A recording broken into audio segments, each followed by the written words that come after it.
ఎందుకు వచ్చారు అంటే మీటింగ్ వచ్చిన వాళ్ళు, కండక్ట్ చేసిన వాళ్ళు, నుంచున్న వాళ్ళు, ఎండలో 2 గంటలు నుంచున్న వాళ్ళు అందరం మైనారిటీలు అందరూ పిచ్చోళ్ళం. మేమంతా పిచ్చోళ్ళం. ఎందుకంటే వక్ఫ్ బోర్డ్ అమెండ్మెంట్ బిల్ ని రద్దు చేయండి అని చెప్పి గొంతులు మేము అరిచి గీబెట్టి ఇది కేంద్రం దాకా వెళ్ళాలి చేయాలి అని చెప్పిన వాళ్ళు మేమందరం పిచ్చోళ్ళం. ఆయన వచ్చి నుంచొని ఏమో ఇది వక్ఫ్ బోర్డ్ అమెండ్మెంట్ బిల్ అనేది నేను కూడా వ్యతిరేకిస్తున్నాను, దీనికి కావాలంటే మీరు చేసే ప్రతి ధర్నాకి నేను నా ఒక్కొక్క రూపాయి కూడా నేనే నా జేబులో నుంచి ఇస్తానని చెప్పిన ఆయన మంచోడు. ఎలా మంచోడు నాకు చెప్పండి. నేను ఒకే ప్రశ్న అడుగుతున్నాను. మీరు పోయిన ఫ్రైడే ఏమో మంచిది అని చెప్పి ఈ నెక్స్ట్ ఫ్రైడే వచ్చేటప్పటికి ఇదేమో మంచిది కాదని చెప్తున్నారు కదా, ఎలాగో ఒక్కసారి అని నేను అడుగుతున్నాను మా ఎమ్మెల్యే గారు, మా నజీర్ అహ్మద్ అన్నని. నేను అడుగుతుంది ఒకటే, మీరు ఒక మాట చెప్పారు ఎలక్షన్ ముందు, ఎన్నో మాటలు చెప్పారు. నేను ఇక్కడ మీరు మైనార్టీకి ఏమైనా ఇబ్బంది వస్తే ఈ రోజు ఏదో అంటే ఏమంటున్నారంటే ఒక మైనార్టీ గురించి మాట్లాడుతారు. ఈ రోజు సమస్య వచ్చింది ఒక మైనార్టీ కాబట్టి మైనార్టీ సమస్య గురించి మాట్లాడుతున్నారు. రేపటి రోజు ఎవరిదైనా సమస్య వచ్చినప్పుడు, ఏదైనా కులానికి మతానికి ఇబ్బంది వచ్చినప్పుడు అప్పుడు కూడా మేము మాట్లాడతాం.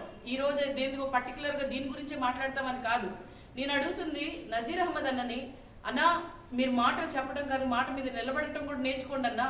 ఎందుకనంటే క్రెడిబిలిటీ లేని చోట నాయకత్వం అనేది కరెక్ట్ గా ఉండదు.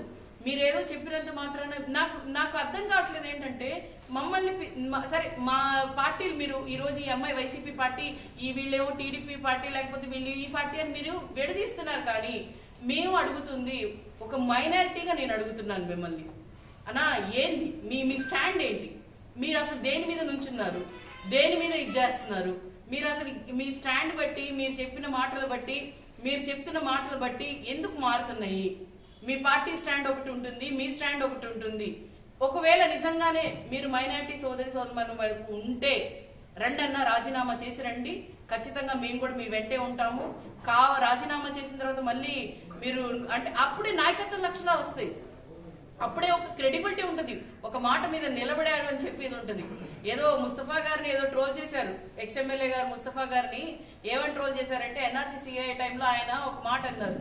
ఏమనంటే, ఒకవేళ ఎన్ఆర్సీసీఏకి వైఎస్ జగన్మోహన్ రెడ్డి గారు మద్దతు ఇస్తే నేను రాజీనామా చేస్తానని చెప్పారు. ఆ మాట నిలబడి ఉండి ఆయన వెళ్ళి అక్కడ మాట్లాడటం కూడా జరిగింది, చెప్పడం కూడా జరిగింది. జగన్మోహన్ రెడ్డి గారు మాట విన్నారు. ఎందుకనంటే తీసుకున్నారు, క్రైటీరియా తీసుకున్నారు. మైనార్టీలు కూడా మనవాళ్ళు, మనందరి వాళ్ళు అని చెప్పి ఆయన క్రైటీరియా తీసుకున్నారు. కానీ టీడీపీ ప్రభుత్వం ఆ క్రైటీరియా వదిలేయండి, అసలు ఎవరిని విన్నారు? నాకు తెలిసి నజీరన్న చెప్పుండ్రు. ఎందుకంటే ఆయనకి ఫస్ట్ సీట్ ముఖ్యం. ఫస్ట్ ఏంటంటే నేను ఎమ్మెల్యే అయితే చాలు, ఒకసారి నేను ఎమ్మెల్యే అయితే సరిపోయిద్ది అని అనుకుంటున్నారు. కానీ ఆయనకి ఇక్కడున్న గుంటూరులో 60,000 మంది మైనార్టీలు గోలా వద్దు, వాళ్ళ మాటలు వద్దు, వాళ్ళని పట్టించుకోవద్దు ఈయన ఇక్కడ. అలాగే కూటమి ప్రభుత్వానికి అసలు మైనార్టీలు అవసరం లేదు.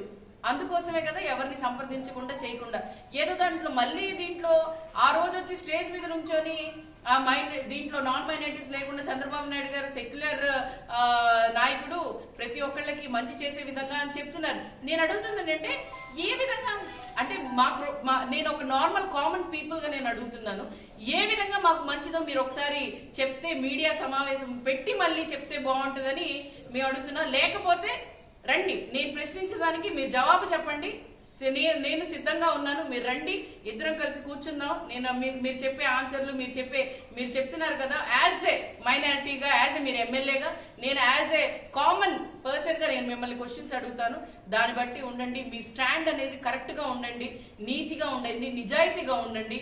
అంతేగాని డొంక తిరిగి మాటలు, అలాగే జరగని పనులు కూడా జరుగుతాయని చెప్పే మీ పార్టీని మీరు దాంట్లో పాటిస్తూ ఇప్పుడు ఇక్కడ తిరుగుతున్నారు. ఖచ్చితంగా దీని గురించి వైఎస్ఆర్సీపీ స్టాండ్ ఒక్కటే ఉంటది. ఆ స్టాండ్ ప్రకారంగా మేము నడుస్తాము. అలాగే ఎప్పుడూ కూడా ఎస్సీ, ఎస్టీ, బీసీ, మైనారిటీ, ఓసీలు కూడా ఉన్నారు. అందరితో పాటు మేము ఎప్పుడు ఉంటాం, వాళ్ళకి అండగా ఉంటాం, వాళ్ళ కష్టాల్లో ఉంటాం. వాళ్ళకి ఏ ఇబ్బంది వచ్చినా కూడా దమ్ము ధైర్యంగా నుంచోడానికి రెడీగా ఉంది వైఎస్ఆర్సీపీ పార్టీ, వైఎస్ఆర్సీపీ నాయకులు, కార్యకర్తలు, అలాగే సైనికులు. ఖచ్చితంగా ఇంకా మేము కూడా తెగిస్తాము. ప్రతి దానికి కూడా మేము కూడా ముందుంటాము, మీ అందరి కోసం అండగా ఉంటాము. అలాగే రానున్న రోజుల్లో కూడా జగన్మోహన్ రెడ్డి గారు ప్రతి ఒక్కళ్ళకి అండగా ఉండటానికి ఆయన నిరంతరం కృషి చేస్తారు. అలాగే ఈ పార్టీలో, వైఎస్ఆర్సీపీ పార్టీలో ఒకటేనండి, జగన్మోహన్ రెడ్డి గారు ఈ పార్టీ స్టార్ట్ చేసిందే ప్రతి ఒక్కరికి అండగా ఉండటానికి, ఒక పేదవాడికి ఆర్తనాదనాలు విని వాళ్ళ కష్టాల్లో నేను ఉంటాను అని చెప్పి ఏ మాట చెప్పి ఈ పార్టీ స్టాండ్ తీసుకున్నారో అదే స్టాండ్ మీద ఉంటాము. ఖచ్చితంగా మేము అందరం కలిసికట్టుగానే ఉంటాము. మేము వక్ఫ్ బోర్డ్ అమెండ్మెంట్ బిల్ ని రిజెక్ట్ చేసే విధంగా, రిజెక్ట్ కాదు, దాన్ని బిల్ ని పాస్ అయింది, దాన్ని ఎలాగైనా రద్దు చేసే విధంగా మేము అందరం కలిసికట్టుగా కృషి చేస్తాం. Thank you.